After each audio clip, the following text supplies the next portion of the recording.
फैज़ाने तेगली Shah channel को subscribe करें ताकि आपके पास नई नई नात व तकरीर की वीडियो मिल सके। अपने हिसाब में मगन है, किससे कितना लेना है, किसके पास कितना बाकी, कहाँ पहले जाना कहाँ बाद में जाना, हिसाब करते हुए चले जा रहे हैं। उसी मैदान में चंद बच्चे खेल रहे हैं, छोटे छोटे बच्चे हैं, नन्हे नन्हे बच्चे हैं, 4 साल 5 साल मुश्किल से उनकी उम्र होगी, बच्चे खेल रहे हैं। अचानक उन बच्चों में से एक बच्चे की नजर हज़रत हबीब अजमी पर जाती है। बच्चा चिल्ला उठा है, ए बच्चों चलो यहाँ से भागो, चलो यहाँ से निकलो, देखो हबीब सूद खा रहा है, हबीब सूद खाने वाला आ रहा है। इसके तलवा की खाक अगर हमारे चेहरे पे पड़ गए तो चेहरा बेनूर हो जाएगा। अगर हमारी पेशानी पे पड़ गए कहीं हमारा मुकद्दर न बिगड़ जाए, कहीं हमारा मुकद्दर न बिगड़ जाए। इस पूरे वाक़ये को मैं 3 किताब से मिलाकर बोल रहा हूँ, इकट्ठे कहीं नहीं मिलेगा जो मैं बोल रहा हूँ। रूहुल बयान शरीफ, तज़कियतुल औलिया, इस्लामी हिकायत, सबका निचोड़ इकट्ठे आपके सामने रख देता हूँ। सूदखोर आ रहा है, इसके तलवे की खाक अगर हमारे चेहरे पे पड़ गए चेहरा बेनूर हो जाएगा, पेशानी पे पड़ गए कहीं मुकद्दर न बिगड़ जाए। हज़रत हबीब अजमी के कान में जब ये जुमला गया है बच्चे का, बड़ी हैरत से हज़रत हबीब अजमी ने बच्चे को देखा है और उसके बाद दिल में सोच रहे हैं ये बच्चे, इनको क्या पता हराम किसको कहते हैं, इन्हें क्या मालूम, है तो हराम हलाल की तमीज़ ही नहीं है। और फिर मैं सूदखोर हूँ, इस बच्चे को क्या मालूम है। यकीनन रब करीम ने इसके ज़बान पे जारी कर दिया है, यकीनन परवरदिगार ने इसके दिल में बात डाल दी है। क्या मैं इतना बुरा हो गया, मैं इतनी पस्ती में चला गया, छोटे छोटे बच्चे मुझे सूदखोर कहेंगे, और मैं इतना गिर गया कि मेरे तलवों से, मेरे जिस्म से जो मिट्टी छू जाए उस मिट्टी में इतनी मनहूसियत आ जाए कि किसी के चेहरे पे पड़ जाए तो चेहरा बेनूर हो जाए, किसी के पेशानी पे पड़ जाए तो कहीं मुकद्दर न बिगड़ जाए। मैं इतना गिर गया, मैं इतनी पस्ती में आके हबीब अजमी रोने लगे। उनको एहसास हुआ कि मैंने ये क्या कर दिया और क्या कर रहा हूं मैं। छोटे छोटे बच्चे मुझे शर्मसार कर गए मौला, मैं शर्मिंदा हो गया परवरदिगार, बच्चे ने मुझे शर्मसार कर दिया है, लाजवाब कर दिया है मौला। मैं इतना गिर गया, इतनी पस्ती में आ गया, मुझे पता ही नहीं चला, मैं समझ ही नहीं पाया कि मैं कितना गिर चुका हूं। मैंने कभी अपने आप को झांक कर नहीं देखा मौला, मैं इतना गिर गया, मेरे तलवे की खाक किसी का चेहरा बिगाड़ दे, मैं तलवे की खाक किसी के चेहरे का नूर छीन ले, नहीं मौला, मैं इतना गिरकर जीना नहीं चाहता परवरदिगार, मैं इतने पस्ती में रहकर जीना नहीं चाहता मेरे मौला। रब्बे करीम मुझे माफ कर दे, मैं और सूद खाना नहीं चाहता हूँ मौला, मुझे अपनी तरफ राह दे दे परवरदिगार, मैं तौबा करता हूँ, मेरी तौबा कबूल कर ले। हबीब अजमी रोने लगे हैं और रोते रोते वहां से निकले हैं, सीधे हजरत हसन बसरी की खानकाह में पहुंचे हैं, उनके हाथ में अपना हाथ दिया है, उनके मुरीद हुए हैं और सच्ची तौबा की है, वहीं से निजात मिलता है। जब दिल पर चोट लग जाए, जब दिल खुदा के तरफ रुजू करने लगे, जब दिल चाहे कि खुदा से अपना रिश्ता जोड़ ले, जब तौबा करने का मन करे तो किसी कामिल पीर के हाथ में हाथ दे देगा, जब वो तौबा कराएंगे तो तुम्हारी दुनिया भी बदल जाएगी, तुम्हारी आखिरत भी समझ जाएगी। वाह वाह वाह। अब तौबा कर लेने के बाद वहां से वापस चले आ रहे हैं, क्या बात है। रास्ते में शख्स ने देखा और भागना शुरू किया, रुक जाओ ठहर जाओ, रुक गया, वो गए। उसके बाद क्यों भाग रहे हो, तो तुम्हारा पैसा बाकी है, सूद का महीना लग गया है, मेरे पास देने के लिए कुछ नहीं है, इसीलिए मैं भाग रहा था, इसीलिए मैं चला जा रहा था, भाग रहा था। ले सुनो, अब भागने की जरूरत नहीं है, अब हबीब ने सूद का धंधा बंद कर दिया है, जरा प्यार से कह दिए सुभान अल्लाह। अब मैंने सूद का धंधा बंद कर दिया है और मैंने सूद भी माफ कर दिया है, तुम भी सुन लो, और जिसके पास मेरा पैसा बाकी है सबसे जाकर के कह देना कि हबीब ने सूद माफ कर दिया है, सिर्फ मेरा मुल्क लौटा दे, मैंने सूद छोड़ दिया। सुभान अल्लाह सुभान अल्लाह। खुशी खुशी वो बंदा दौड़ता हुआ गया लोगों को खबर देने के लिए। हज़रत हबीब अजमी तौबा करके सीधे अपने घर चले आ रहे हैं। वही मैदान है जिस मैदान से उनको गुजर के अपने घर जाना है। जैसे मैदान में उन्होंने कदम रखा, देखा आगे बच्चे खेल रहे हैं, डर गए, सहम गए, कहीं फिर बच्चे कुछ न कह दें, कहीं फिर बच्चे शर्मिंदा ना कर दें, कहीं फिर बच्चे शर्मसार न कर दे। दिल भी ऐसा होना चाहिए कि बच्चा कुछ कहे तो हमें गुस्सा नहीं आए, हमें शर्मिंदगी हो। आज किसी सूदखोर को कोई बच्चा कह दे सूदखोर आ रहा, आगे एक थप्पड़ देगा पहले, ज्यादा बढ़ गया।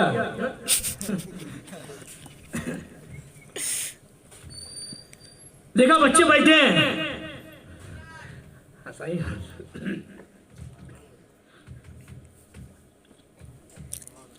बच्चे खेल रहे हैं, नजर पड़ गई, सहम गए, डर गए कहीं बच्चे शर्मिंदा न कर दे, कहीं फिर लफ्जों के तीर न चला दे, कहीं फिर मुझे शर्मसार होना न पड़े। तो अब मैदान के बीच से नहीं किनारे से जा रहे हैं और दबे दबे कदमों से जा रहे हैं कि कहीं बच्चे इधर मुतवज्जे ना हो जाए, बच्चे देख न ले, और मन ही मन में दुआ भी करते जा रहे हैं, उधर देख भी नहीं रहे हैं, आंख बचाते हुए रब से दुआ करते चले जा रहे हैं। ए परवरदिगार, ए पालनहार, ए रब्बे करीम, मौला मुझे इन बच्चों की निगाह से बचा ले, परवरदिगार इन बच्चों के जुमले से बचा ले, रब्बे करीम बच्चों की बातों से बचा ले। ए मौला बच्चे जो बोलते हैं ना, दिल में तीर बन करके चुभते हैं, दिल में नश्तर बन करके चुभते हैं। ए परवरदिगार बच्चों के तीर से बचा ले, बच्चों के जुमलों से बचा ले। अभी मन ही मन में दुआ ही कर रहे हैं हबीब अजमी, उन बच्चों में से उसी बच्चे ने फिर सदा लगाई है, ऐ बच्चों, जैसे ही इतना कहा है हबीब अजमी कांप गए हैं, इस जोर से दिल धड़का है, ऐसे लगा सीने से दिल बाहर आ जाएगा, बड़ी जोर से दिल धड़का है। वो बच्चा कह रहा है, ए बच्चों आओ मेरे करीब आओ मेरे पास आओ, देखो हबीब गायब होकर के आ रहा है, हबीब करके आ रहा है। इसके अगर हमारे चेहरे पे पड़ गए तो चेहरा पर नूर हो जाएगा, अगर हमारे पेशाने पे पड़ गए तो मुकद्दर चमक जाएगा। सुभान अल्लाह, पेशानी पर पड़ गए तो मुकद्दर चमक जाएगा। हबीब अजमी ने सुना है तो फौरन हैरत के साथ देखा है और खुशी के मारे आंख से आंसू जारी हो गए हैं, और रब की रहमत को बड़े करीब से देख लिया हबीब अजमी ने, रोना शुरू किया है। ए परवरदिगार, ए पालनहार, तू कितना करीम है मौला, तेरी करीमी की कोई इंतहा ही नहीं है, तेरी रहमत के वुसअत को कोई जान ही नहीं सकता है। और कितना गुनहगार इंसान, मैं कितना पापी इंसान, तूने बच्चों से कहलवाया इसके तलवे की खाक किसी के चेहरे पे पड़ जाए, चेहरा बेनूर हो जाएगा। मौला मैंने तो कुछ किया ही नहीं है, अभी तो मैंने सजदे भी नहीं किए हैं, अभी तो मैंने हज भी नहीं किया है, अभी तो कोई नेक अमल भी नहीं किया है, बस एक तेरी बारगाह में मैंने तौबा किया है। परवरदिगार तू कितना करीम है, एक तौबा कर लेने से तूने क्या मकाम अता कर दिया है। ये बच्चे, इन्हें क्या मालूम तौबा किसको कहते हैं, इन्हें क्या पता मैं तौबा करके आ रहा हूँ। यकीनन तूने बच्चे के दिल में बात डाल दी है, यकीनन तूने बच्चे की जबान पे जारी कर दिया है, हबीब तौबा करके आ रहा है। मौला तूने क्या मकाम दे दिया है, हबीब के तलवों की खाक अगर किसी के चेहरे पे पड़ जाए तो उसका चेहरा नूर हो जाए, किसी के पेशानी पे पड़ जाए उसका मुकद्दर रोशन हो जाए, मुकद्दर चमक जाए। तू कितना करीम है पालनहार कि सिर्फ तौबा कर लेने से तू कितना खुश हो जाता है, कितना मकाम दे देता है। हबीब अजमी रो के रब की बारगाह में शुक्रिया अदा कर रहे हैं। सामने से एक हुजूम है तो दौड़ा चला आ रहा है। ये कौन लोग हैं? ये वो हैं जिनके ऊपर हबीब अजमी का सूद बाकी है। पता चला है कि हबीब ने सूद माफ कर दिया तो लोग दौड़े आ रहे हैं तस्दीक के लिए, सच्ची बात है कि नहीं। और हबीब अजमी रो रहे हैं, रब की बारगाह में शुक्रिया अदा कर रहे हैं, लोग करीब आ गए हैं। ए हबीब, ये जो कह रहा है क्या सच कह रहा है क्या? ये कह रहा है हबीब ने सूद का धंधा छोड़ दिया है और अपना सूद भी माफ कर दिया है, सिर्फ उसे मूल चाहिए, उसने सूद माफ कर दिया है। क्या ये सही कह रहा है? हबीब अजमी रोते हुए कहते हैं, सुन लो, अब तक तो मैंने अपना सूद माफ किया था, अब मैं अपना मूल भी माफ करता हूँ, अपना मूल भी माफ करता हूँ। जो लोग चाय पी रहे हैं जरा संभल के हाथ उठाएं, ऐसा ना हो जोश में नुकसान हो जाए। और चाय पीने वाले को से ज्यादा चाय देने वाले को होश में रहना जरूरी है, कहीं मन ही मन में पीएम बनने का ख्याल नहीं आ रहा।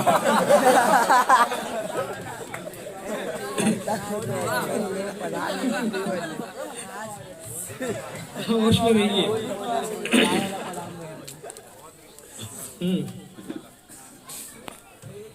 कह दिया तो मैंने सिर्फ अपना सूद माफ किया था, मैंने अपना मूल भी माफ कर दिया। सब चले गए खुशी खुशी। हबीब अजमी घर आ गए। घर आने के बाद उन्होंने अपनी जिंदगी बदल ली है। इबादत में लग गए, दिन भर रोजे से रहते, रात भर इबादत किया करते। 2 छोटी छोटी टिकिया बनवाते आटे की, एक से सहरी करते और एक से इफ्तार। यही उनकी ग़िज़ा, यही खुराक है, यही खाना है।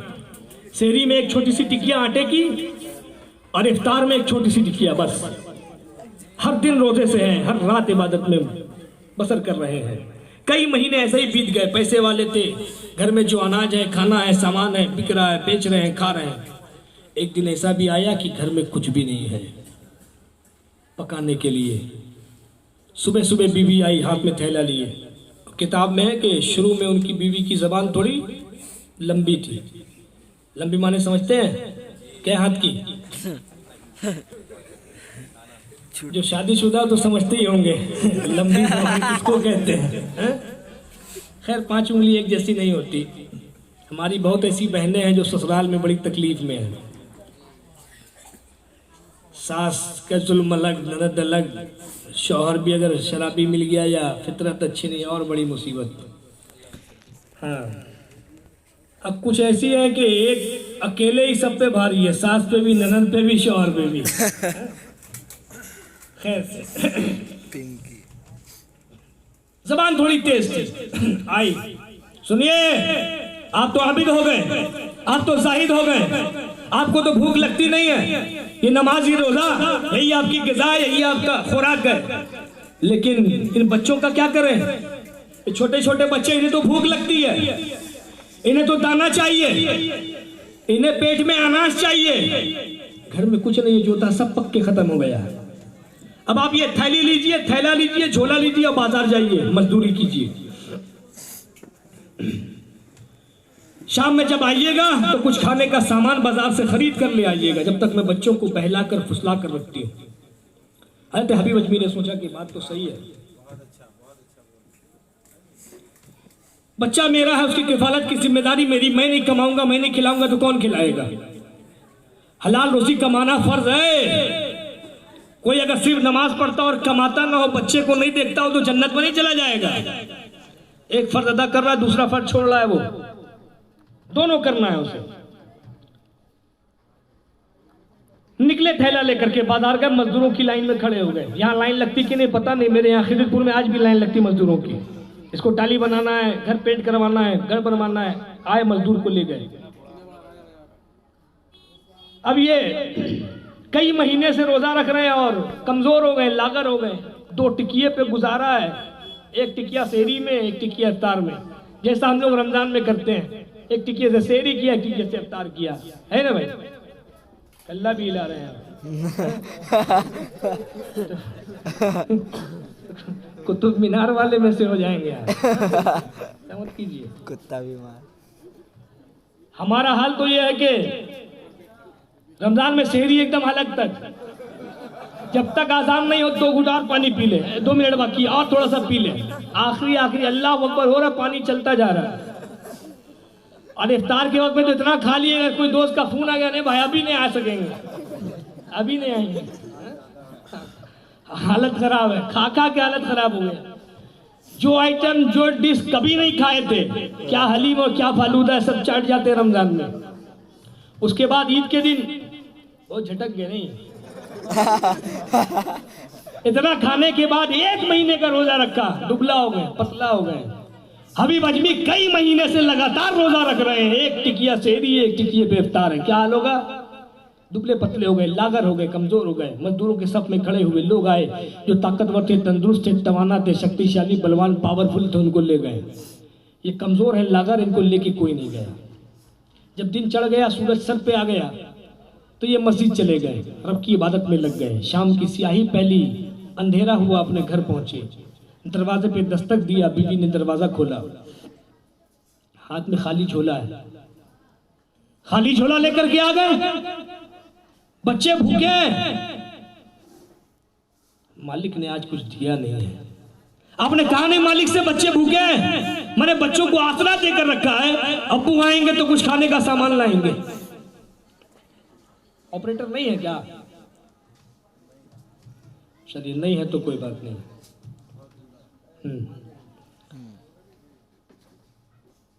आपने कहा नहीं, बच्चों को मैंने आसरा दे करके रखा है।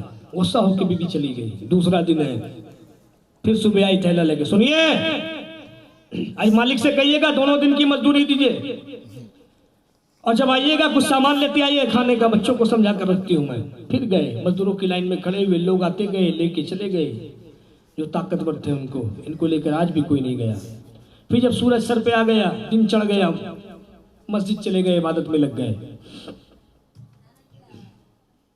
जैसे हम लोग मस्जिद चले जाते हैं हर दिन, नहीं जाते मगर जाएंगे इंशाल्लाह। इंशाल्लाह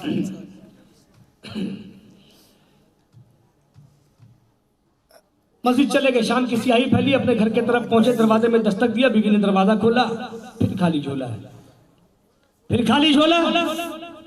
बोले हाँ मालिक ने आज भी कुछ नहीं दिया।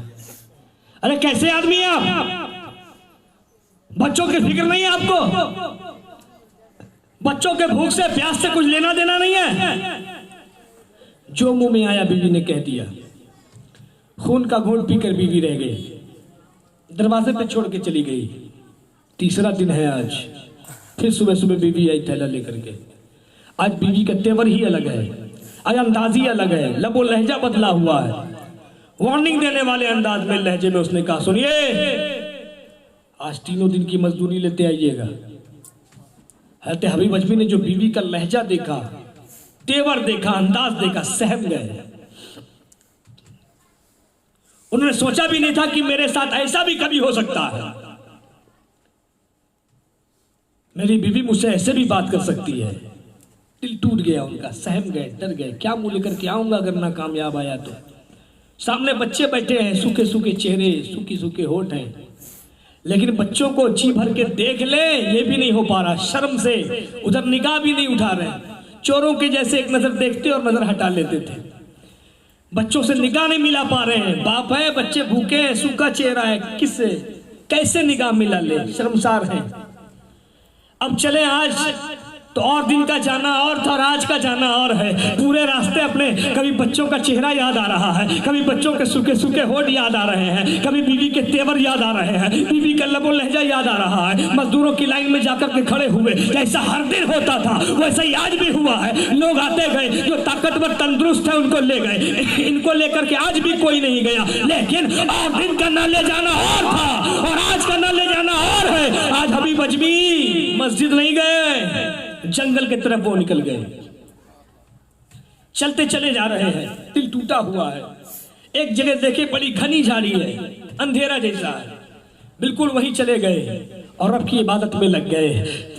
रोते जा रहे हैं, इबादत करते जा रहे हैं, आंख से आंसू बहते जा रहे हैं, इबादत में लगे हुए हैं। पूरा दिन ऐसे ही बीत गया है। जब शाम ने अपने सियाह जुल्फों को फैलाया है, जब अंधेरा छाने लगा है, तो हज़रत हबीब अजमी ने अपने रब की बारगाह में अपने दस्ते तलब को फैलाया है, अपने दामने आरज़ू को फैलाया है, और रोते हुए, भीगे हुए पलकों के साथ, कपकपाते हुए होठों के साथ रब की बारगाह में अरीज़ा पेश करना शुरू किया है। ए परवरदिगार, ए पालनहार, ए रब्बे करीम, इलाहुल आलमीन, तेरा ये आजिज बंदा, तेरा गुनहगार बंदा, तेरा हबीब तेरी बारगाह में मौला अपने दस्ते तलब को फैलाए, अपने दामने आरज़ू को फैलाए, तुझसे करम की भीख मांग रहा है। मौला करीम, तेरी अताएं पहले से ही बहुत ज्यादा है, मजीद कुछ तलब करने में मौला मैं शर्म महसूस करता हूँ, मगर ये परवरदिगार मैं और करूँ भी तो क्या करूँ मौला? तेरे सिवा कोई रज़ाक भी तो नहीं है, तेरे सिवा कोई राज़िक भी तो नहीं है, तेरे अलावा कोई दाता भी तो नहीं है। ए मौला, तुझसे न मांगू तो और किससे मांगूंगा?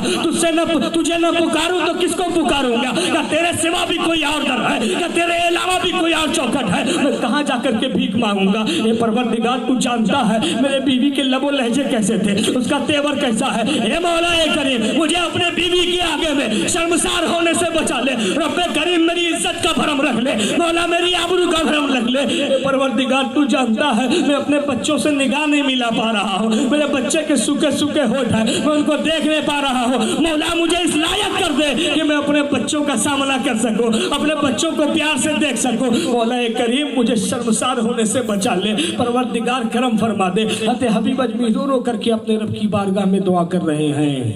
रात गहरी होती चली जा रही है। अंधेरा जब गहरा हो गया, अपने खड़े हुए आंसुओं को पोंछा, झोला लिया, घर की तरफ चलेंगे। अचानक याद आया कि खाली झोला देखकर बीवी बरस पड़ेगी, क्यों ना झोला भर लिया जाए, कुछ देर तो शांति से रहेगी, कम से कम घर में तो आराम से घुस जाऊंगा। अंधेरे में इधर उधर उन्होंने टटोलना शुरू किया, जो भी पत्थर मिला झोले में भरते चले गए।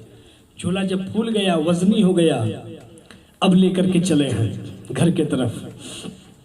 जैसे जैसे घर करीब आ रहा है, वैसे वैसे दिल की धड़कन भी तेज होती जा रही है, दिल की धड़कन भी बढ़ती चली जा रही है। जब घर के आखिरी गली में पहुंचे हैं तो कदम है तो उठने के लिए तैयार नहीं है, बड़ी मुश्किल से एक एक कदम बढ़ा रहे हैं, एक एक कदम मन भर के हो गए हैं। ऐसा लगता है पैरों में किसी ने जंजीरें डाल दी है, ऐसा लगता है पैरों में किसी ने बेड़ियां डाल दी है। बड़ी मुश्किल से एक एक कदम उठाते हुए अपने दरवाजे पर पहुंचे हैं। अब दरवाजे पर पहुंचे तो दिल बड़े जोर जोर से धड़क रहा है, ऐसा लगता है सीने से बाहर आ जाएगा, जिस्म पर लर्जा तारी है, हिम्मत ही नहीं हो रही है कि दरवाजे पे दस्तक दे दे। अपने तमाम तर कुव्वतों को अपनी उंगली में इकट्ठा करके हज़रत हबीब अजमी ने कपाते हुए हाथ के साथ दरवाजे पे दस्तक दिया है। बैटरी बहुत डाउन हो गई, बहुत मेहनत लग रहा। दरवाजे पे दस्तक दिया है। जैसे ही दरवाजे पे दस्तक दिया, फौरन दरवाजा बीवी ने खोला। दरवाजा खोला, हज़रत हबीब अजमी का हाथ पकड़ा, ले जाकर उनको तख्त पर बैठाया है और खुशी खुशी चहकते हुए गई है। जाकर के शरबत का गिलास लेकर के आया है, उनके हाथ में दिया, पहले आप शरबत पी लीजिए। ऐसा उम्मीद कब रखा था हज़रत हबीब अजमी ने? कभी बीवी को देखते, उसके बर्ताव को, उसकी हंसी को, उसकी मुस्कुराहट को, कभी शरबत के गिलास को देख रहे हैं। उनको समझ में नहीं आ रहा ऐसा क्या हो गया जो मेरी बीवी इतनी खुश है।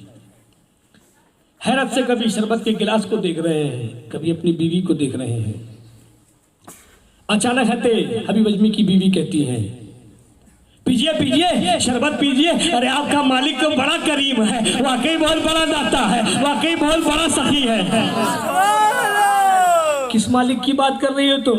अरे वही मालिक जहां आप काम करने जाते हैं, जिनके आप मजदूरी करते हैं। पता है जब आप चले गए काम पर, उन्होंने अपने नौकर को भेजा था। नौकर के सर पर एक बड़ी सी सेनी थी, दूसरी रिवायत में है एक बड़ी सी टोकरी थी। उसने दरवाजे पे दस्तक दिया, मैंने पर्दे की ओर से पूछा कौन? उसने कहा मुझे हबीब अजमी के मालिक ने भेजा है, मैं उसका नौकर हूँ।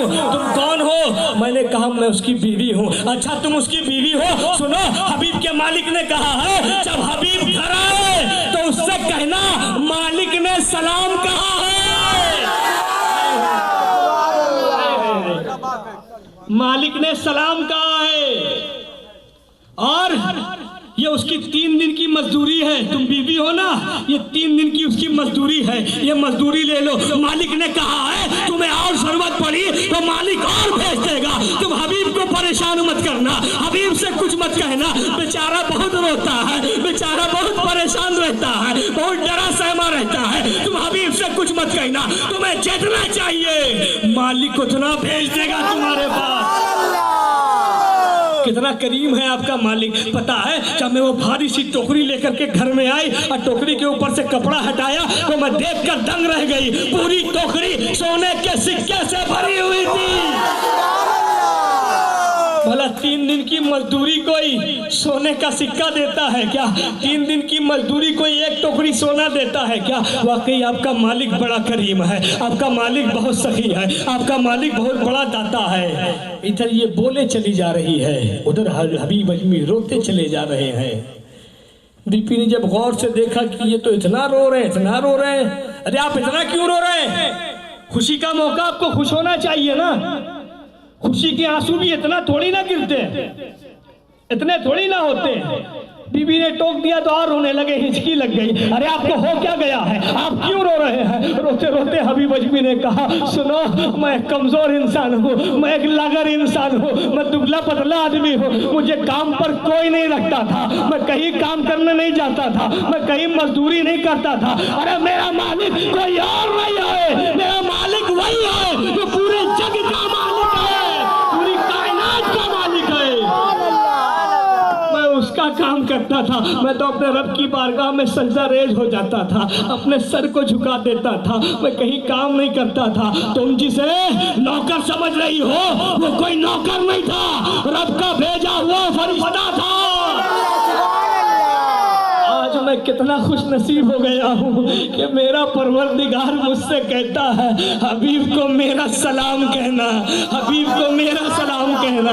आज मेरे मुकद्दर की मेराज हो रही है, आज मेरे किस्मत की मेराज हो रही है, मेरी जिंदगी की मेराज हो रही है। जब बीवी ने सुना है इन सारी बातों को, उसको भी बड़े करीब से एहसास हुआ, रब की रहमत को बड़े करीब से देख लिया है, सीधी हो गई है। अब वो भी शुक्राने के तौर पर उसके भी आंख से आंसू गिरने लगे हैं। दोनों मियाँ बीवी रब की बारगाह में शुक्रिया अदा कर रहे हैं। हबीब अजमी जो झोला लेकर के आए थे, अब भी हाथ में है झोला। अब जब इधर से तवज्जो हट गई है तो झोले पे गिरफ्त भी ढीली पड़ रही है। भारी झोला है, वजनी झोला है, हाथ से अचानक छूटा है, जमीन पर गिरा है। जो पत्थर हबीब अजमी ने उसमें भरे थे सब निकलकर पूरे कमरे में बिखर गए हैं, लेकिन हबीब अजमी ने जिन्हें पत्थर समझकर अपने झोले में भरा था, अब वो पत्थर नहीं रहे हैं, हीरे जवाहरात में तब्दील हो गए हैं।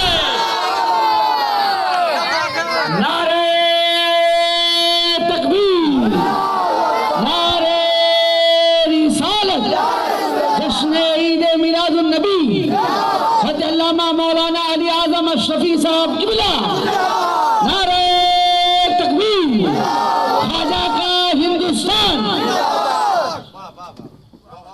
हीरे जवाहरात में तब्दील हो गए हैं। जब हजरत हबीब अजमी और उनकी बीवी ने इस मंजर को देखा है तो दोनों के दोनों सजदे में चले गए हैं और ऐसी दुनिया तक के लोगों को ये पैगाम दे दिया है, या लोगों, जब कोई रब की बारगाह में सच्ची तौबा कर लेता है, जब कोई रब के बारगाह में सच्चे दिल से झुक जाता है तो परवरदिगार उसका दिल भी बना देता है, उसके दुनिया को भी संवार देता है, दीन को भी संवार देता है, उसके दुनिया को भी संवार देता है। अब हम में से कितने ऐसे हैं जो अपने दीन और दुनिया को संवार